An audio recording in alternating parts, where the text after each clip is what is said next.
Hello students. इस video में हम जो है डिस्कस करेंगे पीरियोडिक टेबल। हमने समझने की कोशिश की थी मॉडर्न पीरियोडिक टेबल, ठीक है। उसके बारे में हमने जान लिया था कैसे वो बनी, क्या उसका बेसिस है। अभी हम बात करेंगे trends in the periodic table, ठीक है। तो व्हाट इज अ ट्रेंड? तो ट्रेंड क्या है और कैसे काम करते हैं उसके बारे में आपको बताएंगे। सबसे पहले हम ट्रेंड ट्रेंड का मैं आपको एक आइडिया देता हूँ। ट्रेंड का मतलब होता है चलन, कि क्या ट्रेंड है। यहाँ पर आप ये समझ सकते हो पैटर्न को हम ट्रेंड कहेंगे कि क्या पैटर्न है। तो यहाँ पर एक ग्रुप के अंदर एक खास पैटर्न होता है किसी चीज़ की, जैसे हम एटॉमिक साइज की बात करेंगे, साइज ऑफ पैटर्न, और पीरियड्स में लेफ्ट टू राइट एक अलग पैटर्न होगा।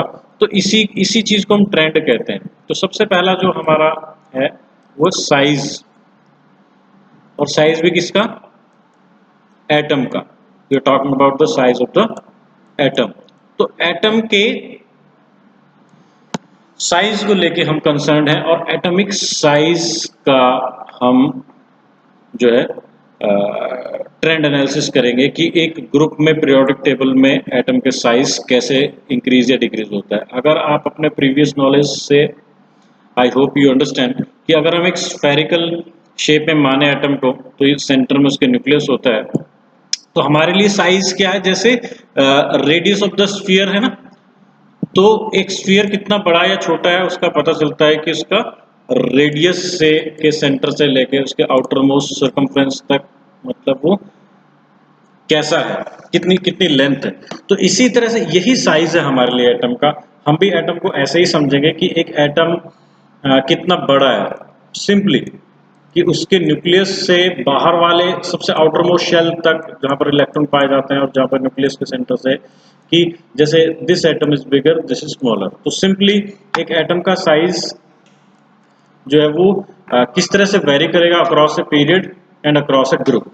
तो ये चीज हम ट्रेंड एनालाइज करने वाले हैं। पीरियोडिक टेबल आप स्क्रीन पर देख सकते हो, और इस पीरियोडिक टेबल में सबसे पहले तो मैं आपको ट्रेंड बता देता हूं कि होता कैसे है। Left to right, going from left to right, the size decreases, decrease होगा, यानी साइज छोटा होगा। यहां से देखें, लिथियम का साइज बड़ा होता है, बेरिलियम का छोटा, बोरोन का छोटा, कार्बन का उससे छोटा, नाइट्रोजन का उससे छोटा, ऑक्सीजन का उससे छोटा, फ्लोरीन का सबसे छोटा साइज होता है। यानी इस पीरियड में अगर आप बात करोगे तो लिथियम का सबसे बड़ा साइज होता है, फ्लोरीन का सबसे कम। नियॉन की अभी आप बात नहीं कर रहे हैं, क्योंकि नियॉन हैज नोबल गैस है, थोड़ा सा अलग होता है, इसका साइज थोड़ा सा बड़ा होता है, तो इसको भी आप इग्नोर कर दो। यानी लेफ्ट टू राइट लिथियम का साइज सबसे बड़ा है, और लेफ्ट राइट साइज डिक्रीज हो रहा है। टॉप टू बॉटम, ये मैंने जो देखा, टॉप टू बॉटम आपको जो बताया, जो साइज है एटॉमिक साइज दैट इंक्रीजेस, ये इंक्रीज होता है, ठीक है। ट्रेंड में सबसे पहले तो हमें पता होना चाहिए कि साइज जो left to right across a period decrease होगा, top to bottom across a group increase होगा। अब बात हमें फाइंड आउट करनी कि ऐसा हो क्यों रहा है, उसका रीजन क्या है। तो रीजन मैं आपको एक्सप्लेन करने की कोशिश करता हूं। लिथियम से बेरिलियम, अगर आप एटॉमिक स्ट्रक्चर देखें जो हमारे पास प्रीवियस नॉलेज था, मान लो कि एक न्यूक्लियस है, लिथियम का जो एटॉमिक नंबर होता है वो था 3। तो पहले जो शेल है उसमें 2 इलेक्ट्रॉन होते हैं, मान लो कि ये पहला शेल है, इसके अंदर यहाँ पे 2 इलेक्ट्रॉन आ गए। उसके बाद जो नेक्स्ट, ये थोड़ा सा माउस से राउंड नहीं बनता है, उसके बाद 1 इलेक्ट्रॉन है लिथियम में, यहाँ पे 1 इलेक्ट्रॉन। और जब आप बेरिलियम की तरफ जाते हैं तो एक और इलेक्ट्रॉन, यानी अगर हम लिथियम और बेरिलियम के कंपैरिजन करें तो इसमें सारी चीजें, ये न्यूक्लियस बिल्कुल सेम होगा, पहले शेल में इसमें भी 2 ही इलेक्ट्रॉन होंगे, एक आप ऐसे इमेजिन कर सकते हो। और आप इमेजिन कर सकते हो कि यहाँ पर भी आपके, यहाँ पर 1 की बजाय अब 2 इलेक्ट्रॉन हो जाएंगे, ठीक है। तो ये लिथियम का स्ट्रक्चर है, ये बेरिलियम का स्ट्रक्चर है। इसी तरह बोरोन में एक और कार्बन आ जाएगा, सॉरी एक और एटम आ जाएगा, कार्बन में 4 हो जाएंगे बाहर वाले में। लेकिन अगर आप देखो लेफ्ट टू राइट जाते हुए, आपके जो नंबर ऑफ शेल्स हैं, ये K है, ये L है, शेल 2 ही हैं, लेकिन बाहर वाले शेल में धीरे धीरे इलेक्ट्रॉन बढ़ते जा रहे हैं। आप इलेक्ट्रॉन्स बढ़ते जा रहे हैं तो आप ये भी समझोगे कि नंबर ऑफ प्रोटॉन्स भी बढ़ते जा रहे हैं। यानी लिथियम के अंदर 3 प्रोटॉन होते हैं, बेरिलियम की न्यूक्लियस में 4 प्रोटॉन होते हैं, इसमें 5 प्रोटॉन होते हैं, इसमें 6 होते हैं, इसमें 7 होते हैं, 8 9 इस तरह से होते हैं। तो जब लेफ्ट टू राइट हम जाते हैं तो क्या बढ़ता है, नंबर ऑफ प्रोटॉन्स बढ़ते रहते हैं। प्रोटॉन्स बढ़ने से एक तरीके से आप कह सकते हो न्यूक्लियस जो वो ज्यादा स्ट्रांग हो जाती है, और न्यूक्लियस इलेक्ट्रॉन्स को जो है अपनी तरफ ज्यादा पुल करती है, उसको कॉन्ट्रैक्ट कर देती है। यानी आपके सेंटर में जो फोर्स है वो उसको ऐसे पुल कर रहा है, तो इलेक्ट्रॉन्स जो वो ज्यादा इनवर्ड पुल अंदर की तरफ जो फोर्स वो महसूस करते हैं, और ये कॉन्ट्रैक्ट हो जाता है, ये सिकुड़ जाता है पूरा क्लाउड।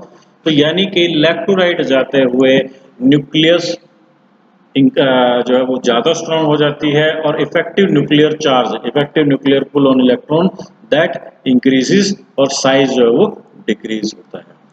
तो आपको दोनों पता होना चाहिए कि पहली चीज साइज डिक्रीज करता है, और दूसरी चीज जो है वो ये कि जो साइज है वो डिक्रीज किस कारण से करता है, due to number of protons increasing, effective nuclear pull also increase on each and every electron. ठीक है, टॉप टू बॉटम में, top to bottom across a group क्या ट्रेंड होता है, इंक्रीज होता है। और वो क्यों होता है, अगर आप हाइड्रोजन से हीलियम देखें, हाइड्रोजन में क्या है, हाइड्रोजन में मान लो ये न्यूक्लियस हो गई हाइड्रोजन की, और इसके बाहर वाले में एक ही इलेक्ट्रॉन है, तो ये कुछ इस तरह का आपको दिखेगा।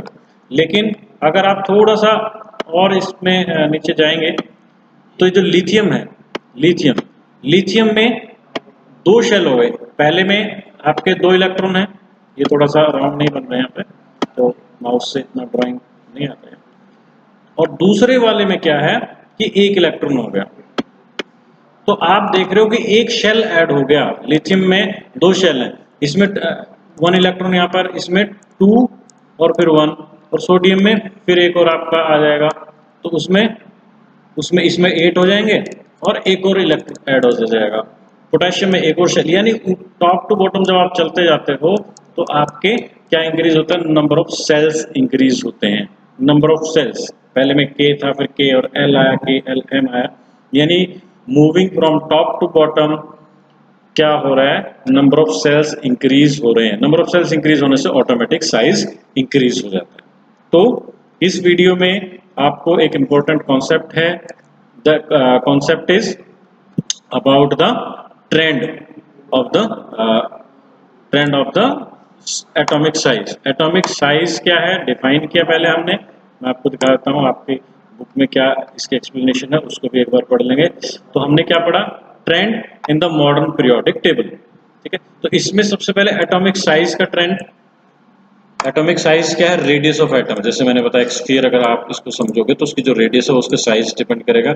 और एक टिपिकल आपको एक अंदाजा देने के लिए, एटॉमिक रेडियस हाइड्रोजन की होती है वो 37 पिकोमीटर की होती है, और 1 picometre is 10 raise to the power 1 by 10 raise to the power -12 है। तो यहाँ पर 10, आई होप कि आपको एक्सपोनेंट्स का पता होगा। 10 रेज टू द पावर -12 का मतलब क्या है कि 1 डिवाइडेड बाय, इसको आपको 12 जीरो लगानी है, so on and so fourth ऐसे, यानी इतना छोटा ये हिस्सा होता है, इसको 1 पिकोमीटर बोलते हैं। एक मीटर का वो हिस्सा कि उसको 1 बाय 1 की 12 जीरोस आपको लगानी है। तो जो अमाउंट बनेगा बहुत छोटा हिस्सा होगा उसको 1 पिकोमीटर कहते हैं, और इस पिकोमीटर से आप अंदाजा लगा सकते हो। यहाँ पर आपको पीरियड में रेडियस दी गई है, देखो लेफ्ट टू राइट क्या होता है, टॉप टू बॉटम क्या होता है।